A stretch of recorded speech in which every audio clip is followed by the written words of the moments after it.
आप सभी को मेरा नमस्कार है। आप सभी का हमारे चैनल लाइफ सक्सेस में बहुत बहुत स्वागत है। आज इस क्लास में हम समाज से संबंधित बहुत ही महत्वपूर्ण प्रश्नों को हल करने वाले हैं, जो कि सभी परीक्षाओं की दृष्टि से बहुत ही महत्वपूर्ण हैं। इसलिए क्लास में अंत तक बने रहें। देर न करते हुए हम क्लास शुरू करते हैं कि अनुदिनम में कौन सा समास है? अव्ययी भाव, कर्मधारय, बहुब्रीहि या द्वंद्व। तो अनुदिनम में कौन सा समास माना जाता है? तो अनुदिनम में जो है वो अव्ययी भाव समास माना जाता है।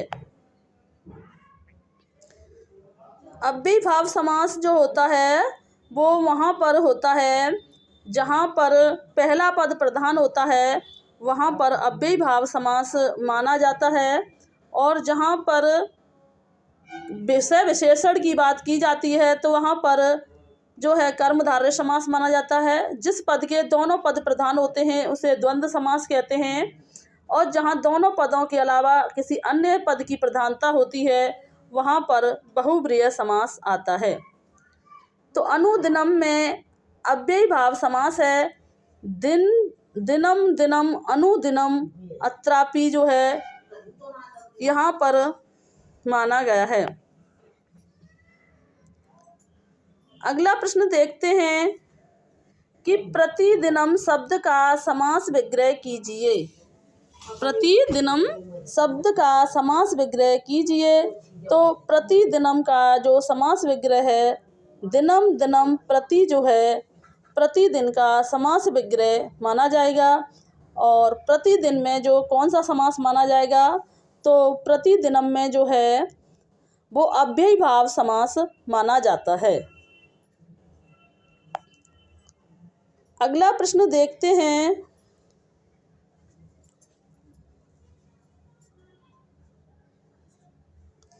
कि कष्टापन्न शब्द में समास है। तो कष्टापन्न शब्द में कौन सा समास माना जाता है? अव्ययी भाव समास, तत्पुरुष समास, बहुब्रीहि समास या कर्मधारय समास। तो कष्टापन्न में जो समास माना जाता है वो तत्पुरुष समास माना जाता है। तत्पुरुष समास वहाँ होता है जहाँ उत्तर पद की प्रधानता होती है, वहाँ पर तत्पुरुष समास का प्रयोग किया जाता है या कारक चिन्हों का प्रयोग किया जाता है। और जहाँ पर प्रथम पद की प्रधानता होती है वहाँ पर अव्ययी भाव समास माना जाता है। जहाँ दोनों पदों से अन्य किसी पद की प्रधानता होती है वहाँ बहुब्रीहि समास माना जाता है। और जहाँ विषय विशेषण की बात की जाती है वहाँ कर्मधारय समास माना जाता है।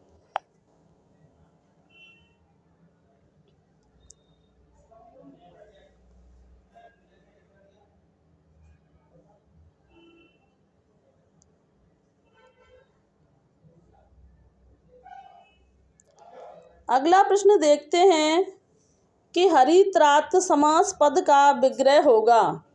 हरित्रात, सॉरी यहाँ पूरा नहीं दिख रहा है।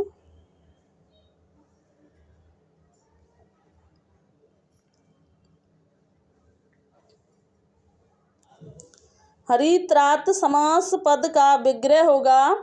तो हरित्रात जो समास पद का जो विग्रह होगा, हरड़ा-त्रात जो है हरित्रात समास पद का जो है विग्रह होगा। अगला प्रश्न देखते हैं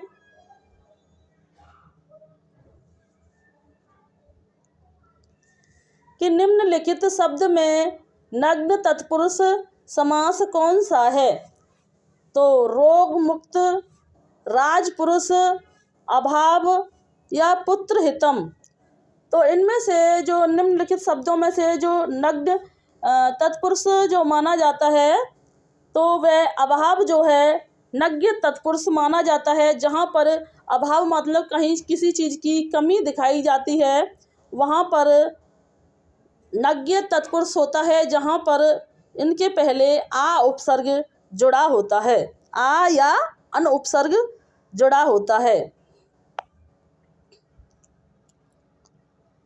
अगला प्रश्न देखते हैं कि अकृतम में कौन सा समास है? अकृतम में कौन सा समास है? तो तत्पुरुष, कर्मधारय, अव्ययीभाव। तो अकृतम में जो समास माना गया है तो इसमें तत्पुरुष समास माना गया है।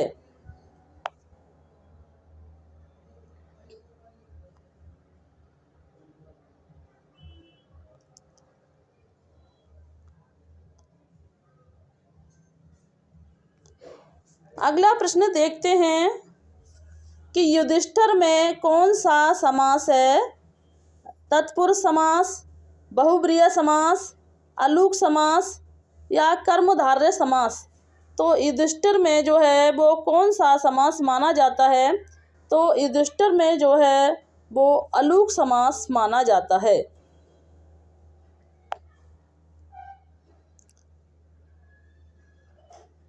तो इससे संबंधित इसकी व्याख्या देखते हैं कि जिस समास में पूर्व पद की विभक्ति का लोप नहीं होता वह अलूक तत्पुरुष समास कहलाता है। कौन सा? जिस समास में पूर्व पद की विभक्ति का लोप नहीं होता वह अलूक तत्पुरुष समास कहलाता है। जैसे मन, सागता, जन, जन्मांत आदि।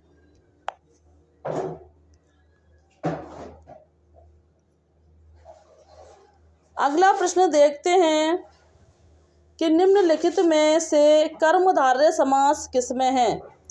निम्नलिखित में से कर्मधारय समास किसमें है? चक्रपाणी, चतुर्युगम, नीलोत्पल, माता पिता। तो इसमें से जो कर्मधारय समास जो माना जाएगा, नीलोत्पल जो है वो कर्मधारय समास माना जाएगा। जहाँ पर विषय विशेषण की बात की जाती है वहाँ पर कर्मधारय समास माना जाता है। तो नीलोत्पल का मतलब है नीला है जो कमल, तो वहाँ पर कर्मधारय समास माना जाएगा। चक्रपाणी में जो है वो बहुब्रीहि समास माना जाएगा। चतुर्युगम में द्विगु समास होगा और माता पिता में जो है द्वंद्व समास माना जाएगा, क्योंकि यहाँ पर माता और पिता दोनों की प्रधानता है।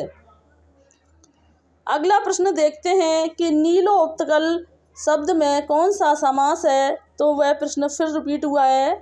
तो नीलोत्पल में जो समास माना जाता है वो कर्मधारय समास माना जाता है। जिसमें विषय विशेषण की प्रधानता होती है वहाँ पर कर्मधारय समास होता है। जिसमें प्रथम पद प्रधान होता है वहाँ पर अव्ययीभाव होता है और इसमें उपसर्ग जुड़े होते हैं। तत्पुरुष समास जहाँ पर कारकों चिन्हों का प्रयोग किया जाता है या अंतिम पद प्रधान होता है वहाँ पर तत्पुरुष समास माना जाता है।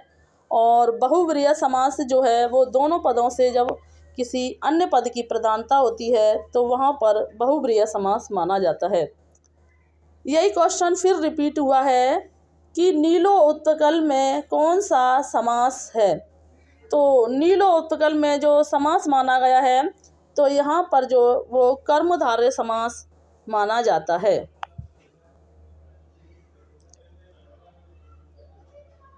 अगला प्रश्न देखते हैं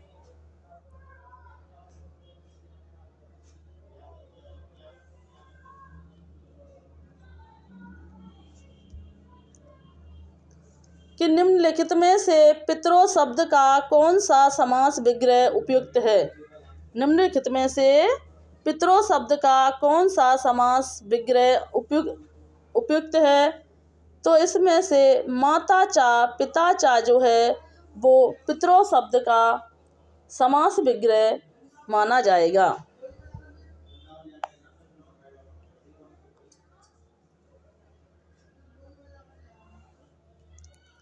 अगला प्रश्न देखते हैं कि द्वंद्व समास में दोनों पद प्रधान रहते हैं अथवा उनके समूह का प्रधान तत्व रहता है। उभय पद प्रधानो द्वंद्व।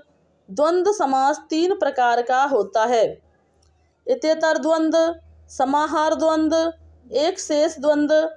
या पितरो शब्द का विग्रह माता चा, पिता चा होता है। यह एक शेष द्वंद्व के समास के अंतर्गत आता है।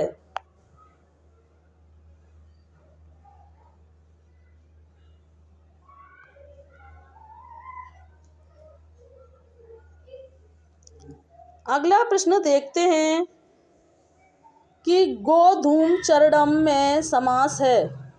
गोधूम चरणम में समास है इत्येतर द्वंद्व, दिग्यु, एक रोष द्वंद्व या समाहार द्वंद्व।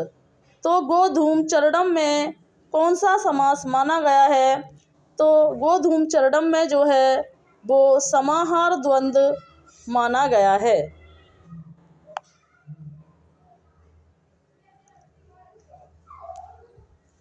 अगला प्रश्न देखते हैं कि पाड़ी पादम का विग्रह है।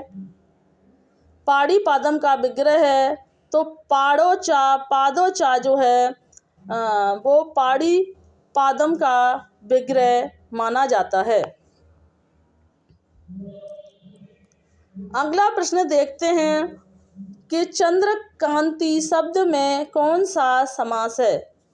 बहुब्रीहि, कर्मधारय, तत्पुरुष या इनमें से कोई नहीं। तो चंद्रकांति शब्द में कौन सा समास है? तो चंद्रकांति शब्द में जो है वो बहुब्रीहि शब्द माना जाता है। जिस पद में दोनों पदों से जब अन्य किसी पद की प्रधानता होती है तो वहाँ बहुब्रीहि समास माना जाता है। और इसे पहचानने की ट्रिक है, इसमें ज़्यादातर जो है भगवानों के नामों का प्रयोग किया जाता है। अगला प्रश्न देखते हैं कि चक्रपाणी में कौन सा समास है? बहुब्रीहि, द्वंद्व समास, कर्मधारय समास या दिग्यु समास। तो चक्रपाणी में जो है बहुब्रीहि समास माना जाता है। जिस पद में दोनों पदों के अलावा किसी अन्य पद की प्रधानता होती है तो वहाँ पर बहुब्रीहि समास माना जाता है। जहाँ दोनों पदों की प्रधानता होती है वहाँ द्वंद्व समास माना जाता है। जहाँ प्रथम पद जो संख्यावाची होता है वहाँ दिग्युवाची समास माना जाता है। और जहाँ विषय विशेषण की बात की जाती है वहाँ पर कर्मधारय समास जो है माना जाता है। अगला प्रश्न देखते हैं कि इन युग्मों में से कौन सा सही नहीं है? इन युग्मों में से कौन सा सही नहीं है? नीलोत्कल में कर्मधारय समास है तो यह भी सही है। दशानन में जो है बहुब्रीहि समास है तो यह भी सही है। राम लक्ष्मण में अव्ययीभाव समास है तो यह इसमें गलत माना गया है, क्योंकि राम लक्ष्मण में अव्ययीभाव समास नहीं जबकि द्वंद्व समास माना जाता है, क्योंकि राम और लक्ष्मण यहाँ पर दोनों पदों की प्रधानता है। दिवा रात्रि में द्वंद्व समास है, ये भी सही है। तो इसमें से जो सही नहीं माना जाता है तो राम लक्ष्मण अव्ययीभाव समास नहीं माना जाता है।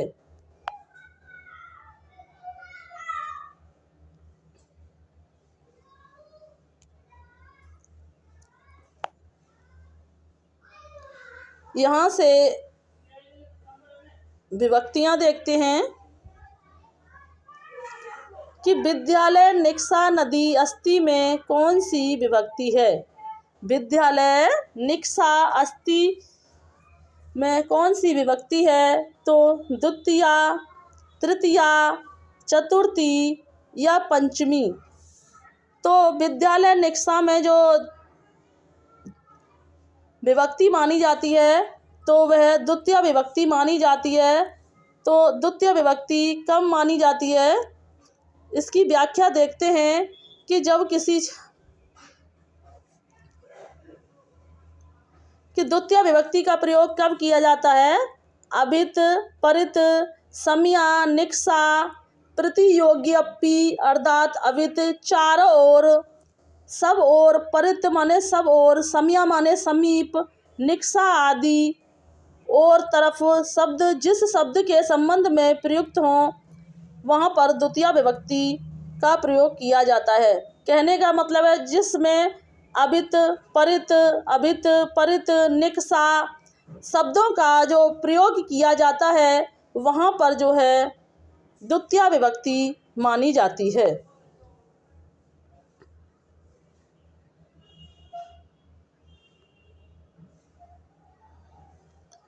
नंबर अगला प्रश्न देखते हैं कि सह के योग में कौन सी विभक्ति प्रयुक्त होती है। तो सह के योग में तृतीया विभक्ति, चतुर्थी, पंचमी या षष्ठी। तो सह के जो योग में जो विभक्ति प्रयुक्त की जाती है तो वह तृतीया विभक्ति जो है वो सह के योग में प्रयोग की जाती है।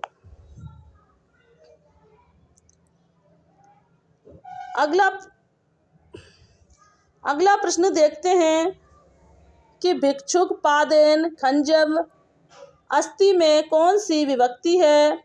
तो प्रथमा विभक्ति, द्वितीया विभक्ति, तृतीया विभक्ति या षष्ठी विभक्ति। तो भिक्षुक, पादेन, खंजस में जो विभक्ति मानी जाती है तो वहाँ तृतीया विभक्ति मानी जाती है।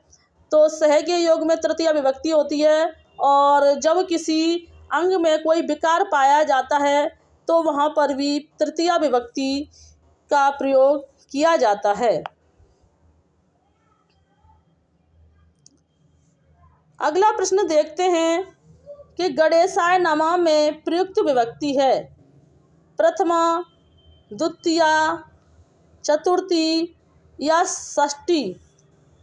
तो जो गणेशाय नमः में जो प्रयुक्त संधि मानी जाती है तो वह चतुर्थी विभक्ति जो है वो गणेशाय नमः में प्रयुक्त की जाती है।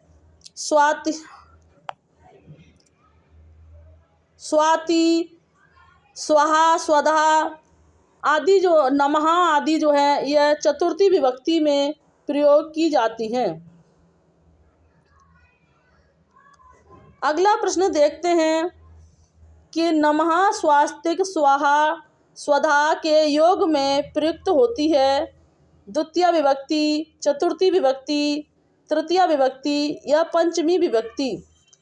तो इसमें नमः, स्वास्तिक, स्वाहा, स्वधा में जो विभक्ति प्रयुक्त की जाती है तो वहाँ चतुर्थी विभक्ति का प्रयोग किया जाता है। अगला प्रश्न देखते हैं कि नमः, स्वास्तिक, स्वाहा, स्वधा के योग में कौन सी विभक्ति का प्रयोग किया जाता है। तो नमः, स्वास्तिक, स्वाहा, स्वधा में जो है वो चतुर्थी विभक्ति का प्रयोग किया जाता है।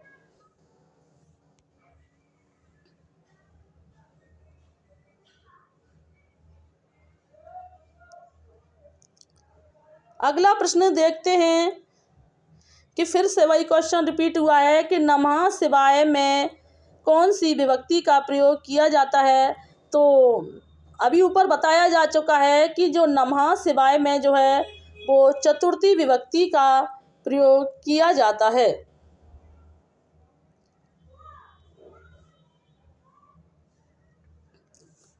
अगला प्रश्न देखते हैं कि सर्वस्य, सर्वयो, सर्वेषां किस विभक्ति के एक वचन, द्विवचन तथा बहुवचन के रूप हैं। तो यह सर्वस्य, सर्वयो, सर्वेषां जो है वो षष्ठी एक वचन, द्विवचन तथा बहुवचन के रूप माने जाते हैं। अगला प्रश्न देखते हैं कि जगति, जगत शब्द के किस विभक्ति का रूप है। जगति जगत शब्द के किस विभक्ति का रूप है। तो यह जो है जगति, जगतः जो है वो सप्तमी विभक्ति का रूप माना जाता है। अगला प्रश्न देखते हैं कि निम्नलिखित में से एक वाक्य में क्रिया भक्षण करने के अर्थ में प्रयुक्त हुई है, यह वाक्य है तो वह आम खाता है। कौन सा? भक्षण करने के अर्थ में जो प्रयोग किया गया है वह आम खाता है।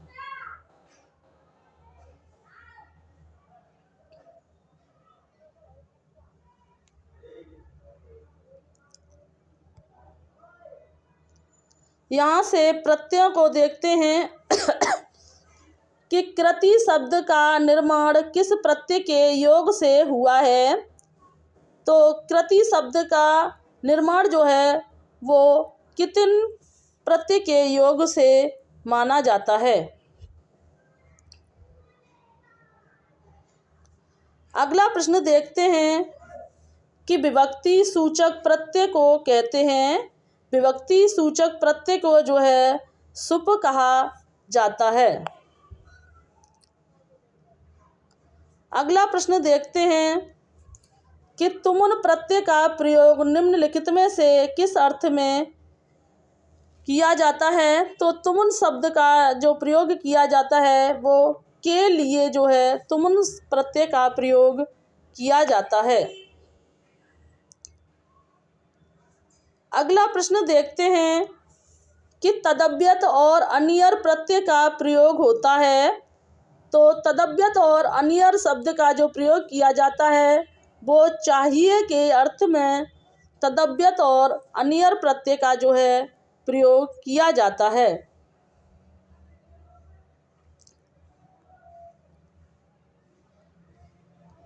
अगला प्रश्न देखते हैं कि कर्डीय शब्द में कौन सा प्रत्यय है। तो कर्डीय शब्द में जो है वो अनियर प्रत्यय का प्रयोग किया गया है।